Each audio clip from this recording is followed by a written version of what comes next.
projection.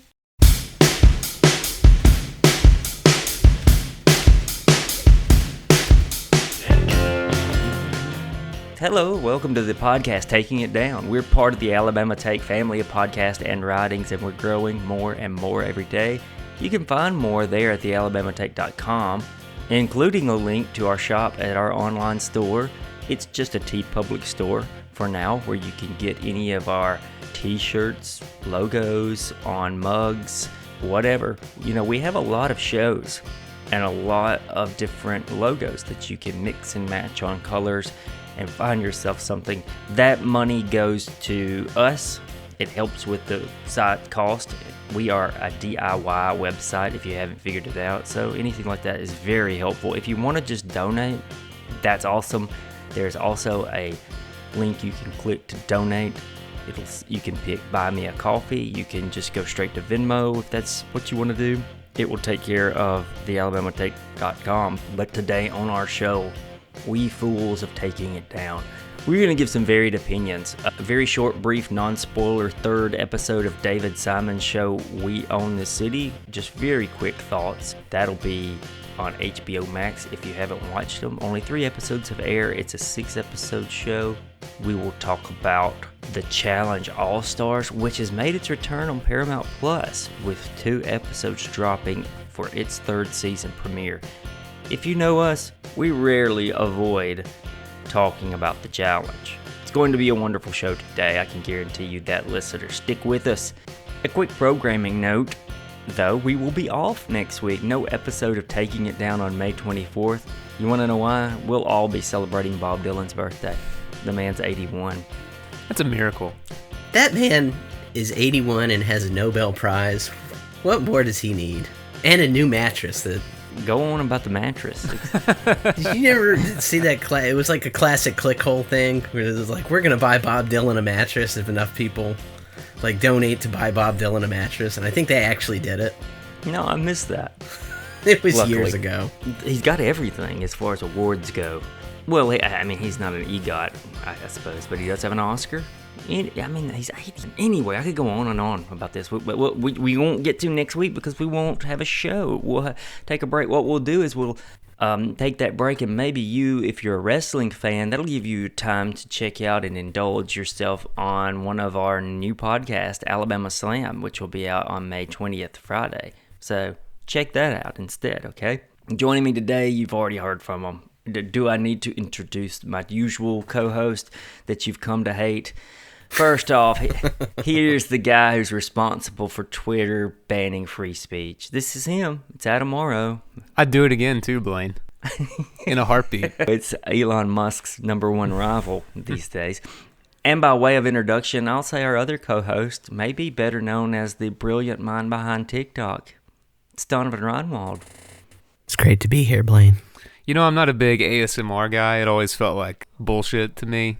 I understand the appeal, I think, but I can certainly understand the appeal now. Now that every week I look forward to Donovan leaning into that microphone and saying how happy he is to be here. Just put that on a loop. And listeners, in case you didn't catch us, talk about it one other time. Donovan takes a really long time to lean into the mic. It's edited out in the actual post-production, so you don't get to hear how long it takes. It's seconds. Long seconds. I just want, as Adam said, I'm so happy to be here. I want the moment preserved in Amber. In Amber Heard? Are we still on that? No. Is that still going on?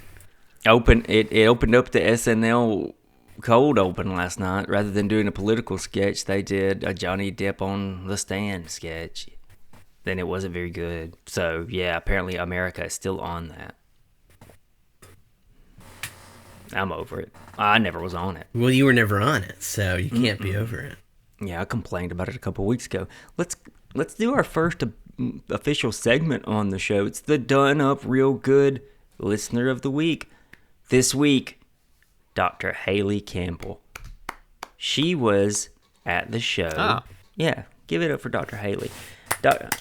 Dr. Haley was actually at a very important cultural event that I think would segue nicely into me asking Adam a couple questions. You were at a cultural event, I called it, what else could it be called? A big moment in Alabama history, maybe, or it could be, time will tell, for North Alabama. It was the opening of the Orion in Huntsville, this nice amphitheater. Looked to be a very nice setting for a show, looked to be well built. All the pictures and videos from the show I saw throughout the weekend, 2-night stand thing, it looked really cool. I thought it was great. I thought it was very well designed, very well run. They did kind of a soft open show last weekend and then had this one, and a 4-band bill. You have to be there kind of early in the day.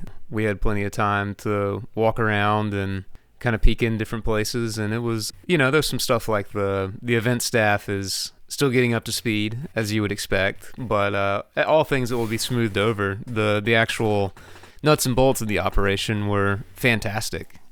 Great experience in the back, and then I went out, and I'm still pinching myself every time I get to say stuff like this, but watched Emmylou Harris sound check so that I could hear what it sounded like out front before the show, before we went up to play, and How does it sound out front? It sounded great out front. It helps that when she sings, it still sounds like Emmylou Harris singing. That sounds good, kind of no matter what. Sure. It's a very vertical amphitheater, maybe in contrast to the way that a lot of them just kind of have a gradual grade towards the back. So meaning that your sections in the back are still very close to the stage, which I think helps with both visuals and sound. Oh, I was going to say it's one of those everyone has a good seat kind of. It felt that way. They come in pretty close on the. If you're standing on the stage, it's like there's people that are kind of on the sides, and I always wonder about sound over there since you're kind of off center. But everybody said sound was good. It's a real miracle that is in North Alabama, I think. If you compare it with, say, like the Tuscaloosa Amphitheater, I mean, we couldn't help but make that comparison. Which is still, I've seen some great shows there, and I think it's a great credit to that moment in Tuscaloosa leadership that they got that thing built, but this is on another level. This has Huntsville is Alabama's biggest city, or will be soon. Nothing but growth happening there and a lot of money, and I think this has the chance to become a real deal, nationally talked about stopping point for big bands if they do it right. Did Mark Zuckerberg buy up farmland very near it? Is that what's happened? I don't know about that. Tim Apple is buying farmland around it. Yeah. Is that what? No. You told me this. The U.S. is already got going an FBI headquarters in Huntsville. That's a thing. Some weird stuff. But that's not a secret. Afoot in Huntsville. Last night or yesterday, this weekend, it was announced that Huntsville International Airport will be the first to allow space planes to land on it. Yeah. Mark Zuckerberg and the like are buying up farmland in North Alabama. What's going on? Somebody put all these pieces together for us. Email us and tell us if we should be worried or happy or... I have a friend somebody help us here. Has a Word document going called Alabama Sus. He's collecting all I want this word. Is it Nathan Pitts? Because no. he would love to be in on this document. Yeah. Huntsville's an interesting place, and it's in, if you want to, no disrespect at all to Huntsville, but they leaned very heavily into the Muscle Shoals thing, maybe for establishing some artistic cred, like even behind the scenes, like a lot of the artwork and whatever kind of reference Muscle Shoals, which is for the Orion. For the Orion, yeah. Which is totally fair. I mean, I feel like there's a lot more.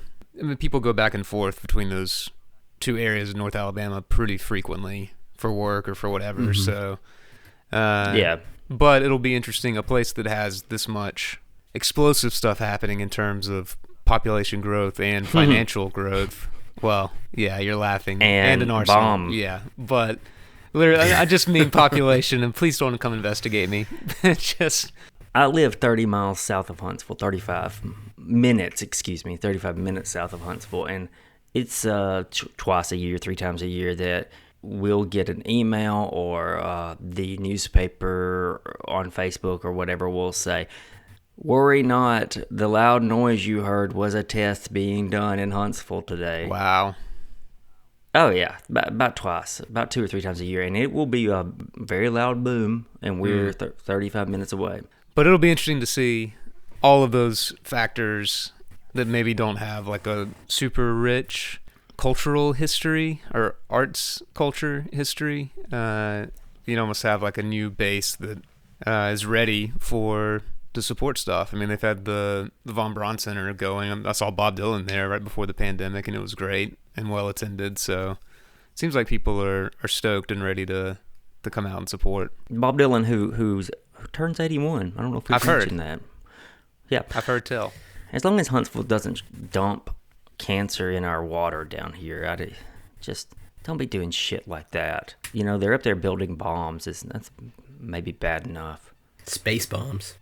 Space bombs is probably right. Blue Origin's based out of there. The Jeff Bezos, space. I've got a friend who works there and claims it's one of the best jobs ever. This is crazy stuff. I don't know. It is crazy. It's weird, and we haven't put the puzzle pieces together to see the whole picture. We're interested if anybody else can. So I'm just a simple country guitar player. I don't know what's going on. Yeah, I'm just a high school teacher trying to make my way. You're not here for you're saying you're not totally dialed into the ins and outs of the aerospace industry and the military-industrial complex? Not unless it's mentioned in an Eisenhower speech that I'm dissecting next week with my students. No. It is fascinating. Our listener of the week, Dr. Haley Campbell, brought us there. She was at that show, said it was a good show. So kudos, Adam. Adam played it.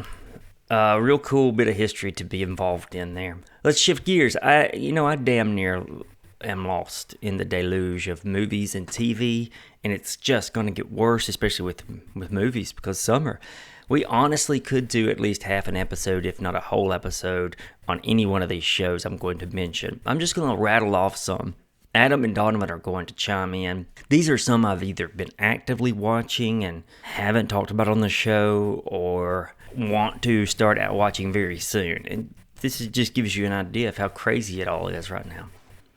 There's Barry on HBO, and Donovan's caught up on it. It's still great. All right. Good check-in. There's Better Call Saul on AMC. They've divided this last season up into 2, though only putting a couple of months in between them, so you don't have to wait a year. There's Breeders on Hulu, a show I've watched. I wouldn't say secretly, but it's one I've never really brought up much. I've written about it on the site. Its 3rd season has begun on Hulu. Very interesting show. Is that one worth a watch? It is. Okay. It is, especially for parents. It's got that thing that really links up to what it's like exactly to raise a kid. Like shows in television and fiction should do. It ramps up that dramatic tension just a little bit, but it's still mired in the realism, and I like that.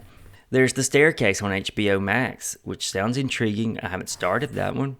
I might, if summer can help me out and get here soon. There's Winning Time on HBO, and man, that's been a roller coaster. So fun to watch. I just need more hours in a day because that one's a hoot. There's Russian Doll on Netflix. I only have a couple episodes left, but when can I get to them? And that one, I will say, the 2nd season of Russian Doll on Netflix doesn't seem to be quite as good as the 1st season. I want to finish it before. Yeah. Fully diving in, I think, with an opinion on that comparison. Yeah, I think so. Yeah, right now I think it might have faults that the 1st season didn't. We'll see. Yeah. There's Outer Range on Amazon, and I love that show. I just want to just binge it, really. Outer Range starring Josh Brolin as a grandfather in Wyoming. I mean, I want to know what's happening there, and it could fall apart, but it's very interesting right now. I only have a couple more episodes of Our Flag Means Death on HBO Max. And I finished that. That one got consistently better. It did, didn't it? And I've got a few episodes left, but everyone gets a little bit better when Taika Waititi shows up, of course. That's a big boost. Yeah, and you loved it, right? I came away. I think I did love it by the end of it.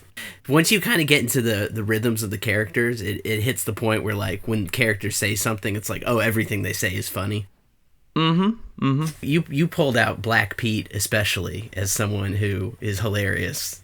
Oh yeah, he's very hilarious. Every time he adds the word babe to his repertoire, and every time he says it, it's funny. See, I can laugh because he's got such a cadence to his speech.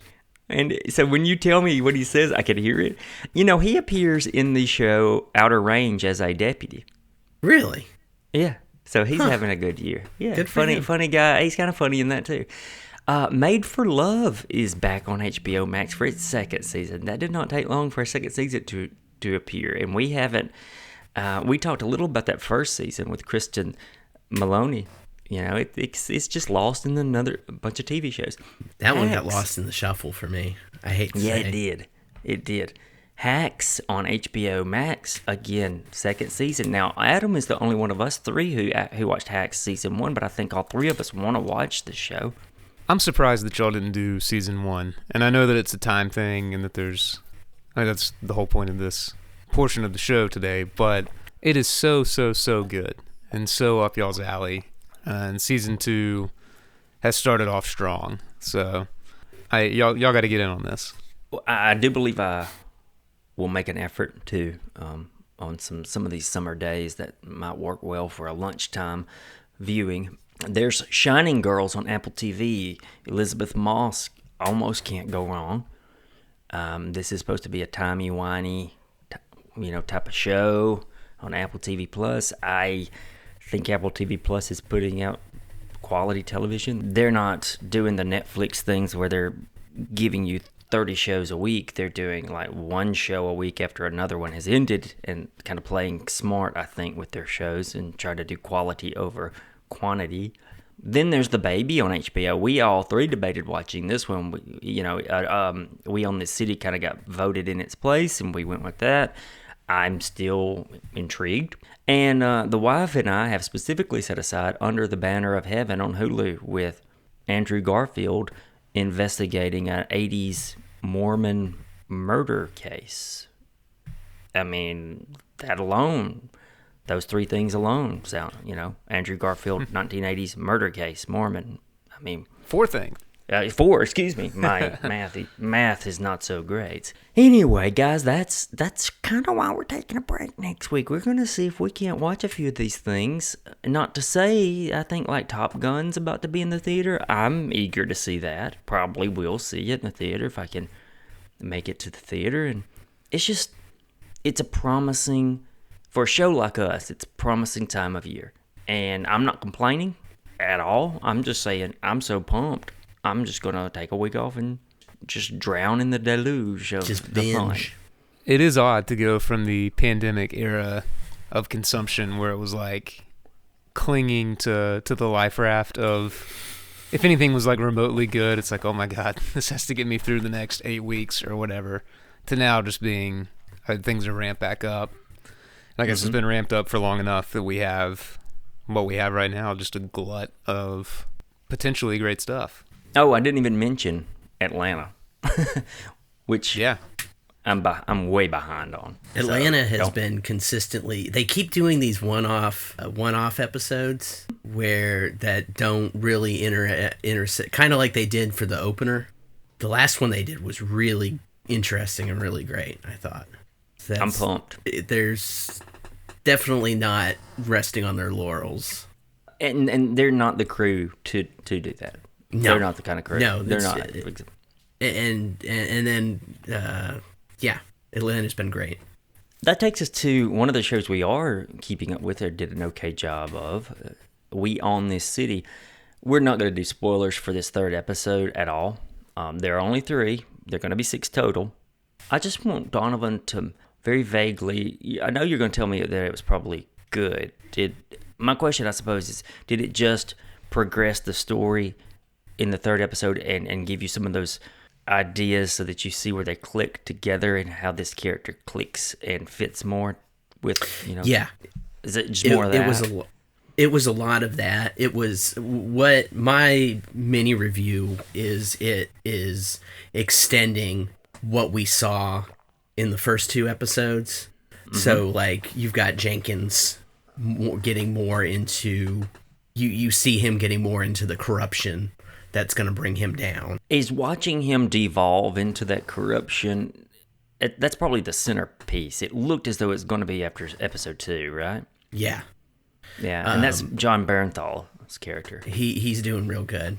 And it's continuing with Wunmi Masaku's character trying to figure out what can be done in this city. You know, it's kind of continuing the themes of she's going and providing an important counterpoint to the kind of point of view characters that we get, who are these corrupt cops. So she's kind of extending her work and still going. So pretty much every theme is extended and deepened. Suitor fits in a little bit more. We get a little bit more of his background. Does Herschel play a role in episode 3 much? Herschel is in episode 3, and he gets reassigned. This is in the synopsis, so I don't think it's a spoiler. Okay. He gets reassigned to the gun trace task force. Oh, I didn't know that would happen. So this is the show with David Simon and his crew that did The Wire, his study on the Baltimore police, but it takes a lot more storylines from nonfiction, including the aftermath of Freddie Gray's murder and the dissolution of the gun task force that Donovan mentioned. It's divided up into parts, and that was Donovan's overview of part 3. If you haven't made it that far, I encourage you to watch it. It's very deep. If you're a fan of The Wire, you're of course going to watch it, but if you're also interested in why police brutality happens beyond racism, that's an obvious answer and a true answer, but what else happens adjacent to that, then this is a very good show that does an okay job, I think, of laying all that out there without beating you over the head with it. Yeah, I mean, in a lot of ways, I think it kind of asks, what is the purpose of policing? It does. And there's an answer. And also, kind of like with The Wire, it's in the background, too, that if you're fighting a drug war, you can justify almost anything. And if you're fighting a war, you can justify almost anything. So how does policing intersect with these kinds of, we're fighting a drug war and we're statistics driven, where the more arrests we get, the better we look, stuff like that. Is that the purpose of policing, or is the purpose of policing something else entirely? Donovan and Adam, do you want to give your opinion on what policing should be?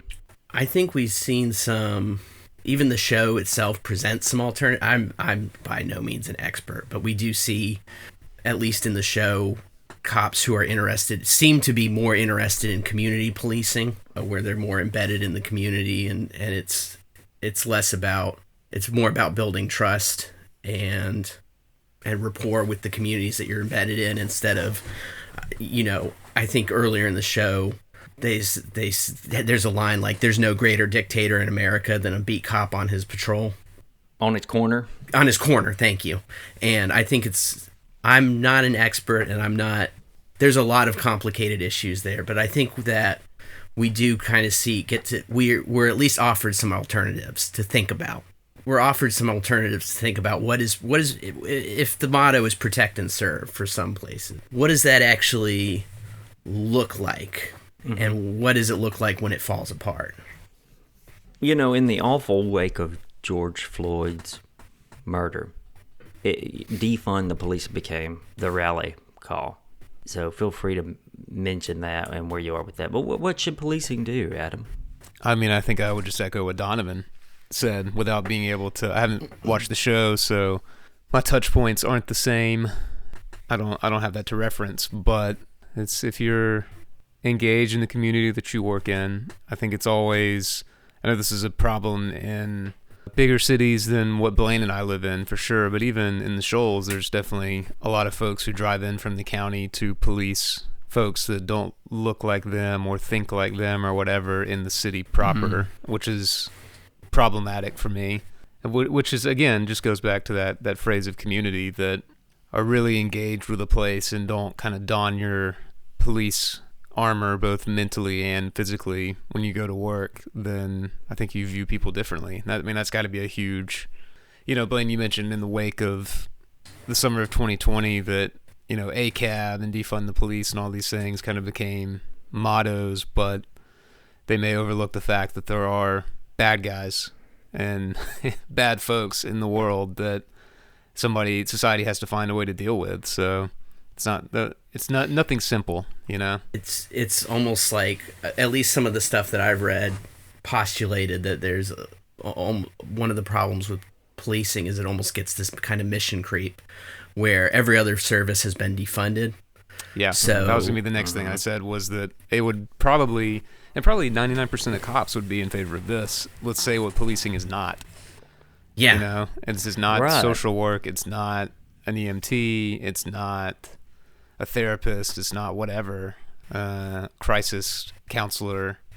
All these things that they're like a Band-Aid that the government has put on society. What you do, in my opinion, is you fund a lot of money to help people in poverty, to help everyone with mental health, to help people who are going hungry and things like that. Then you legalize certain drugs, such as marijuana. You go federal with that. You legalize that. You let people out of jail who are only in there for nonviolent marijuana arrest, get them out of jail, and then you reconfigure the police department just a little so that you have your straight-on police who can handle violence when it erupts. But almost all of the time, they're being paired with a social worker or a mental counselor. And it's one of those things where if they get the call and they're like, this sounds like one where I need my mental counselor partner, then they make sure that goes with them. And it might be that the cop stays in the car that on that visit, and the mental counselor comes and says, hey, what's going on? Oh, okay, well, you just need to calm down. Let me make sure you have an appointment next week with so-and-so, Dr. So-and-so.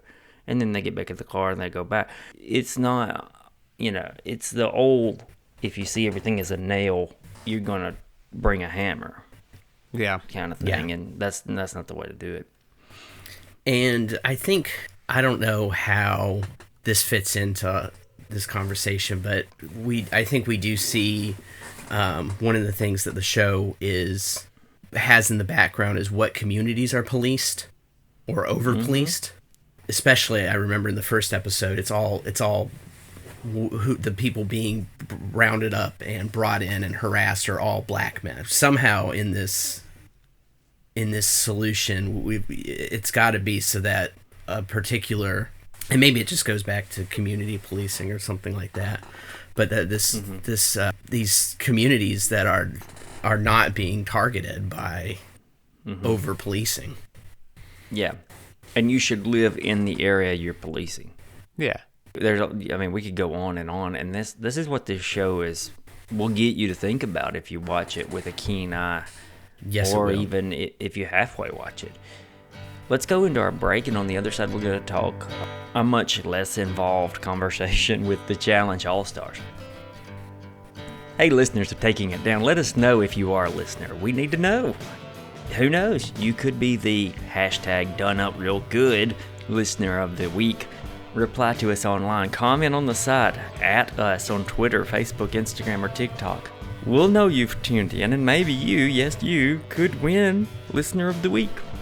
Anything Alabama Take related can be yours if you go to thealabamatake.com, click shop, venture into our online store there. And if you want to support us, it will be so helpful. You can do that by going to the online shop or just click donate at the top. Those funds will help keep the site up, looking good, and our bevy of podcasts going strong.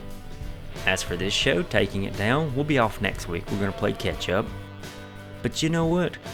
This isn't all we've got with the Alabama Take. There's always something going on. New writing appears and new podcast. That's right. This Friday, May 20th, Alabama Slam hosted. This Friday, May 20th, Alabama Slam, hosted by Patrick Akers and Corey Hanna, where they recount and dissect the world of professional wrestling, will be there for you. First episode goes Friday. You're going to want to listen to that.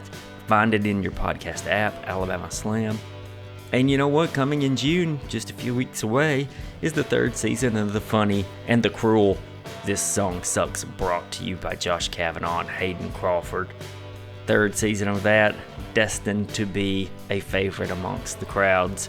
Follow us online at any of those accounts, This Song Sucks, Alabama Slam, or just the Alabama Take. We'll give you up-to-date scoops on anything that's happening online or with our shows. Let's get back into our second segment. Before we go further, neither of you watched Doctor Strange in the Multiverse of Madness, have you? Have not found the time to hit the theater, no. Yeah, I haven't had what is it, like 2.5 hours? 2:10, I think. 2:10, is it 2:10? That's better than I thought. Yeah, a little better. No, the multiverse madness continues without me. As it has since the dawn of time, Donovan. Yeah. Here we are. We don't hesitate or shy away from a chance to talk about the challenge. And the first 2 episodes of the Challenge All-Star aired on Wednesday. They dropped 2 on us on Paramount Plus. If you know anything about the challenge and even a few years of its history, this is standard fare for you, but Adam and I get a kick out of it. Adam, anything surprise you about the first 2 episodes? Are you I guess they announced the cast beforehand. That's the only spoiler that I'll read related to the challenge is whenever they go off the film, they usually know who's there. Somehow that's leaked out. And so I was very excited about the lineup of competitors this time, which I'm sure we'll get into. I didn't know them. Well, I mean, a lot of them are still folks who appear on the main show. Right. No, I mean, I didn't spoil myself with that. Oh, I see. Yeah. So the price of poker has gone up a little bit for the folks that have been there since season 1. The biggest narrative here has to be is that Wes is on his first All-Stars. He made some pretty disparaging remarks about Yes in Entertainment Weekly this week, and also on the show. And he's given plenty of eye rolls at Yes in that first episode. He's coming after your guy. I like him. Do you not like Wes? I mean, excuse me, Yes? I'm going to do that, This is going to get very confusing. Yeah. No, I like them both. I think Yes in the first season was, he plays like most people think that they would play the game, right? Just kind of quietly, try not to make any waves, try not to offend anybody, kind of be friends with who you can be friends with, make it to the end, and then do your best. And he ended up being, the final was very well suited to him. I mean, Darrell plays a similar game. He's a little more engaged politically. Specifically, the last season of All Stars, he was a bit more. There were 2 factions in the house that were kind of warring, and he was definitely on one side. But on the main show, he's definitely kind of ridden the old man, not really engaging with the youths wave for quite some time, which he can't do. Now he's kind of back amongst his peers. So first big narrative, of course, Wes is on the show. And I'll contend that the mention of a coffee enema comes in as a very close second narrative. I cannot believe that my phone did not fall onto the floor Wednesday evening with you and Jeff, our beloved Jeff, watching it, or whenever you might have watched it. When that happened, I was like, this is the Venn diagram of who it's cracking up at this. Kellyanne mentions in the show, Kellyanne mentions the possibility of doing a coffee enema since she and Tyler are on the show together, and then she brings up a chocolate enema, which I immediately Googled. I don't think it's a thing.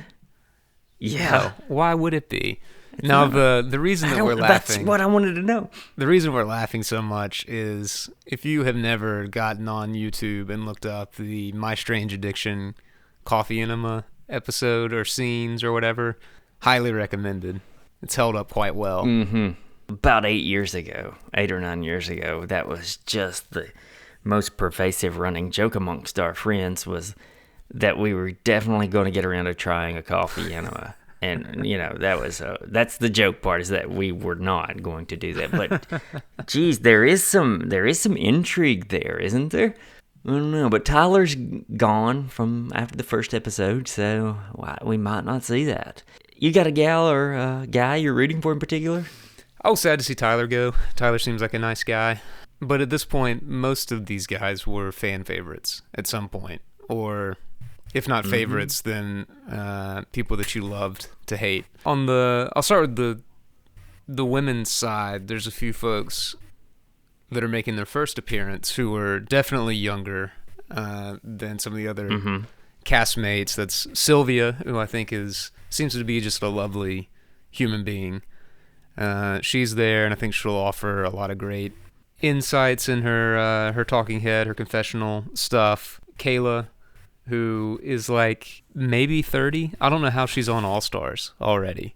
She should be in the thick of her main show career, but here she is.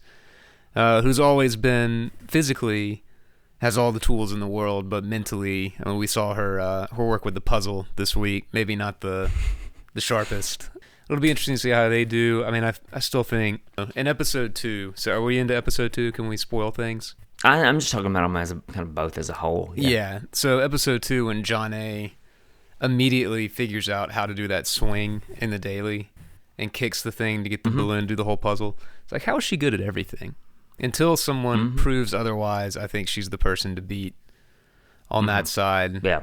And for the guys, I mean, Jordan's there. As much as Wes has been the buzzed about participant, Jordan is by far the best challenger to ever be on a season of All-Stars.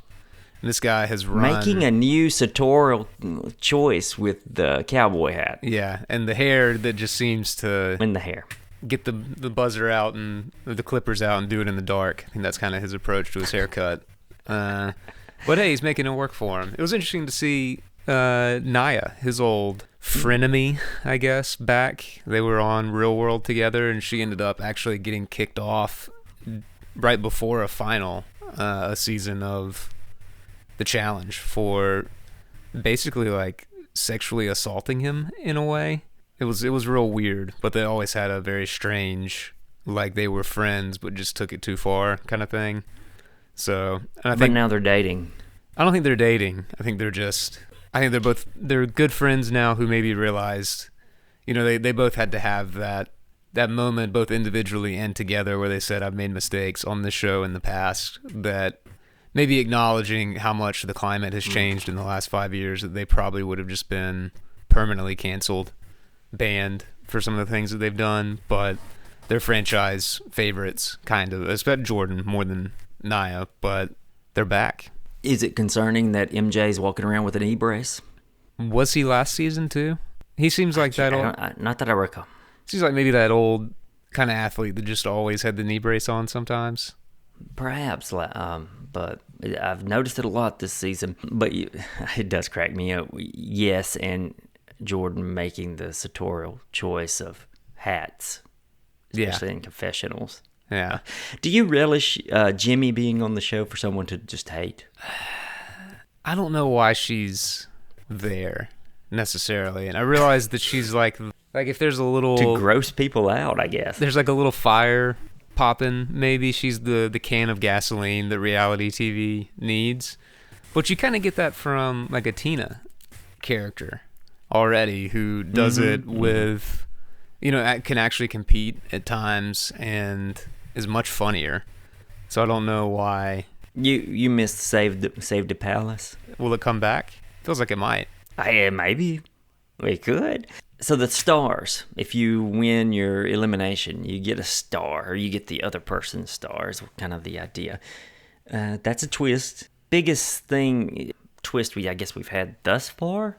What's that going to be? I gotta say, we've talked about this in regards to the main show before. The main show at times can be so convoluted in how it works and how the rules work, and I love that this All Stars is just committed to, if you did the worst that day, you have to go to elimination. That's great. That's how it should be. Mm-hmm. But I also appreciate that there's now 6 people involved in picking the other person out. So yeah, it's tough. That's a lot more dirty hands, That's a lot of responsibility. You can't dodge as much. Like Yes even said that he just wants to come in second as often as possible. And then Kayla said in the next episode, I'm coming in 4th from now on if I can control it.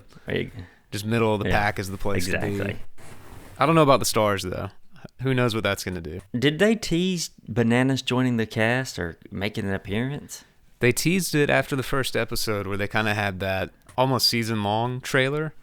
And I don't know if they showed him, right? But I don't know that it was like he's actually going to show up. That would be great. That's huge.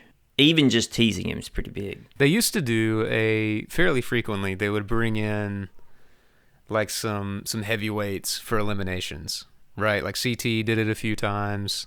There was the famous one where CT carried Bananas. CT wasn't on that season. He came in and Tyler and Bananas thought they were going to go against each other, and instead they both had to go against CT one at a time. And whoever did better got to stay. That's amazing. Yeah. I wish they would do that because again. CT got so pumped to do it, yet he wasn't on the season. Like there was no risk for him. Yeah, Derek did it once. He came on and pole wrestled with Joss, who hasn't been on in too long. He was he's kind of a boring guy, but very physically good at the game. But Derek, they wrestled. Pole wrestle, they would need to bring in Latarian, but no, what Kyle. He's on the regular. Kyle season. is a shockingly great guy at that game. Great pole wrestler, which is an odd thing to call someone, but odd that he's that good at it. Would love to see him and Latarian go toe to toe. Latarian's a scary guy. Yeah, I think it was funny to get Darrell's villain or superhero origin story about heights, because every season he hates heights, and now we know why. He was left on a roller coaster. His mom forcing him. He doesn't like them. He hates them. I think Wes's biggest fuel, maybe his detriment, is that he keeps too close to the pulse of Phantom. You know, like he's very aware of Yes's likability. And I think if he would just separate himself from social media, I think he might do even better by separating himself from that kind of stuff.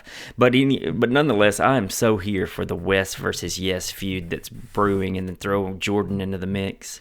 That's a promising season. I mean, I guess he zeroed in on Yes because Yes won and seems like a threat. But, I mean, Jordan is the man to beat. I don't know why Wes makes some interesting choices, and I agree. He seems like he tweets like a fan of the show when he's not on it, you know? So I think he may know that the drama is good. We'll probably comment on this one here and there throughout. So no show next week. That brings us to the end of our episode.